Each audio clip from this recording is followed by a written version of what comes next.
Yes, Commander? Speak freely, Presley. I want to know if you have a problem with non-humans. I trust you, Commander. If you think they belong here, then so do I. Carry on, Presley. Yes, ma'am.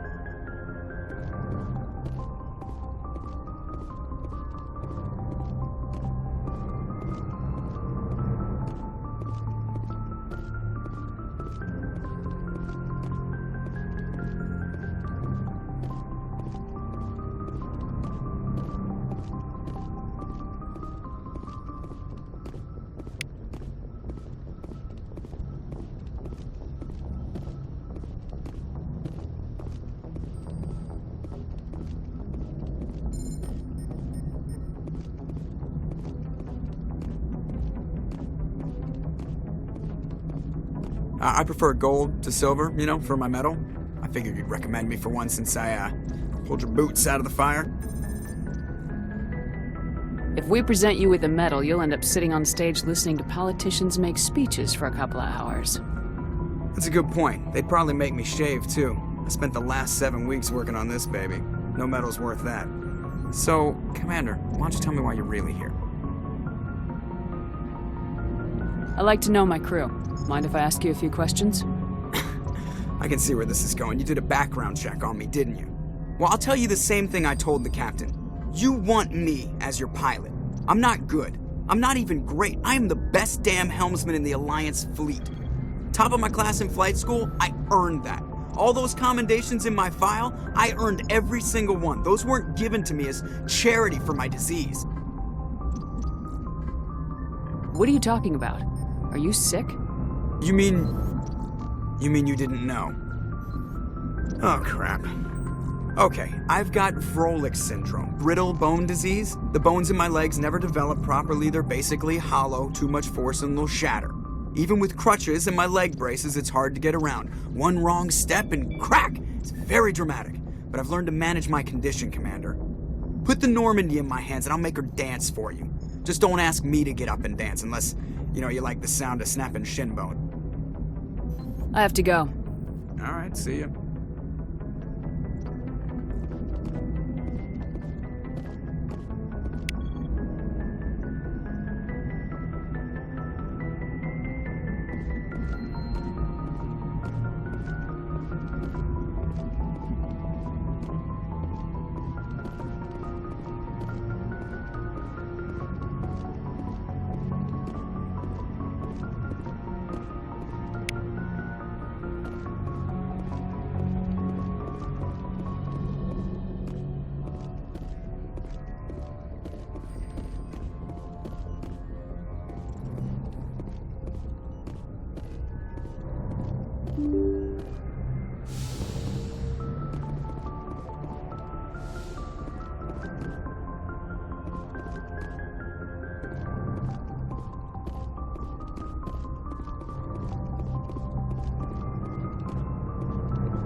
Commander, do you have a minute?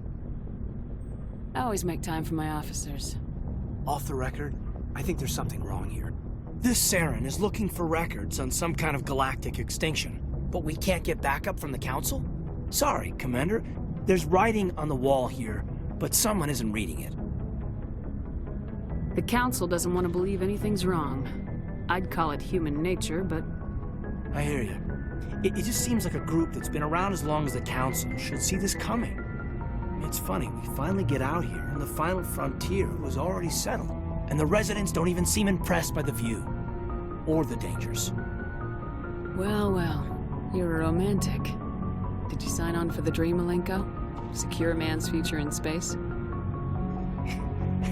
Yeah, I read a lot of those books when I was a kid, where the hero goes to space to prove himself worthy of a woman he loves, or, for justice.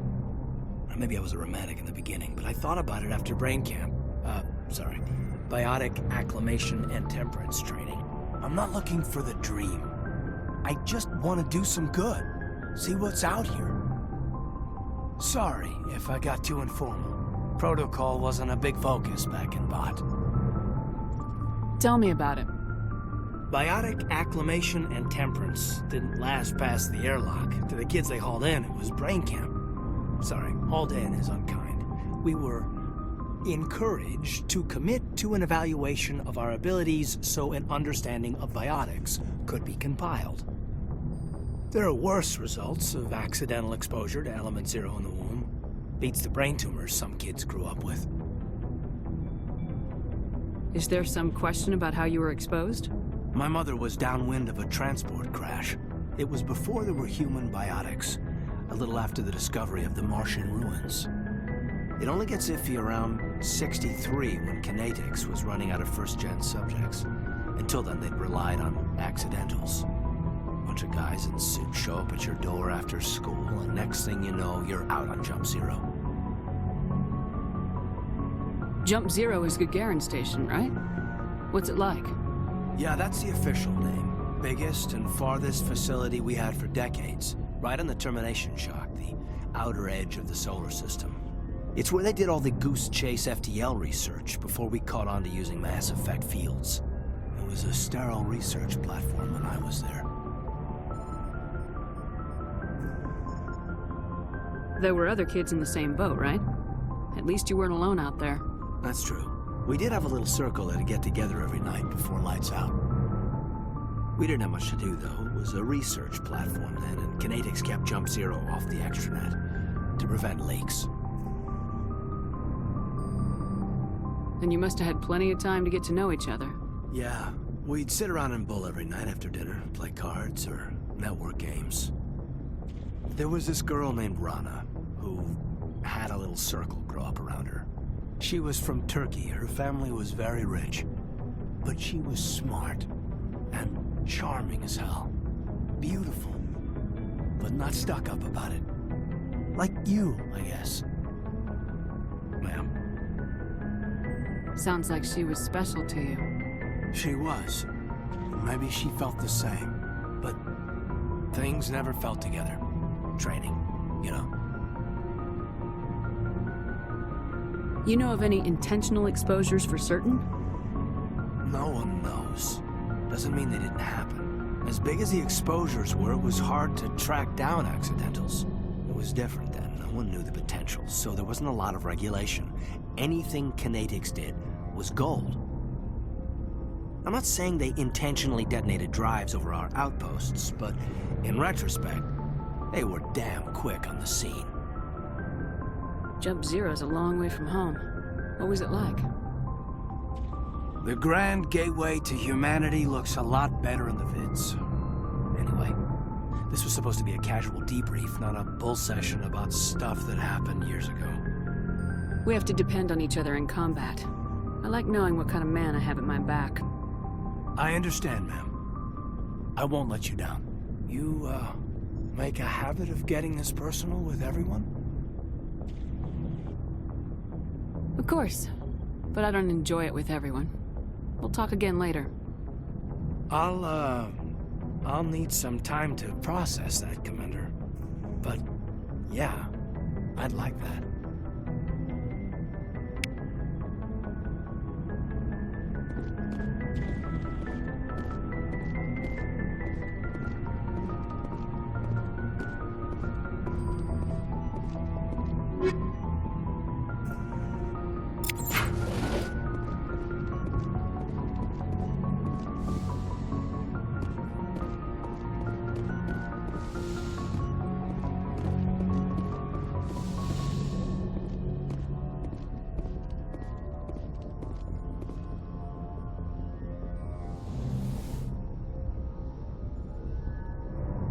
Commander, are you coming to check up on me? You look much better. How are you feeling? Dr. Chakwas assures me I am going to be fine. I was impressed with her knowledge of Asari physiology. You're in good hands. Dr. Chakwas knows what she's doing. I never properly thanked you for saving me from the Geth, Commander. If you hadn't shown up... I'm just glad we got there in time. So am I. I know you took a chance bringing me aboard this ship. I have seen the way your crew looks at me. They do not trust me. But I am not like Benezia. I will do whatever I can to help you stop Saren. I promise. Don't worry, Liara. I trust you. I know you won't let me down. It means a lot to hear you say that, Commander. Thank you. Tell me about yourself, Liara. Me? I am afraid I am not very interesting, Commander. I spend most of my time on remote digs, unearthing mundane items buried in long-forgotten Prothean ruins.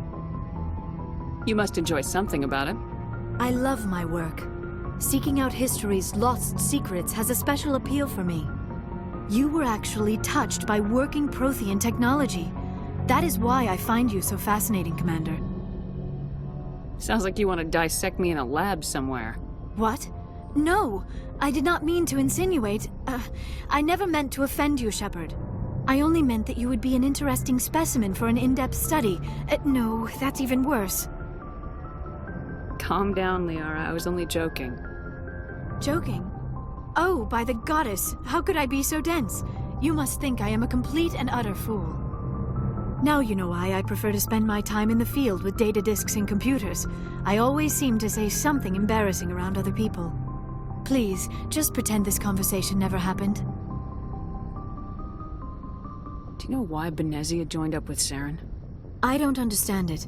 She was always outspoken about the need for the Asari to become more involved in shaping galactic events. Maybe she thought allying herself with Saren would somehow be for the greater good in the long run. At least I hope so. This hurts you, doesn't it? None of this makes any sense to me. I have not spoken to Benezia in many years, but I know her, and this was not like her. Something changed. I'd like to know more about the Asari. We were the first species to discover the Citadel. We were instrumental in forming the Council, and we always strive to be the voice of peaceful cooperation in galactic disputes. My people believe we are all part of a single galactic community. Each species contributes something to the greater whole. Although we seek to understand other species, it seems few of them seek to understand us.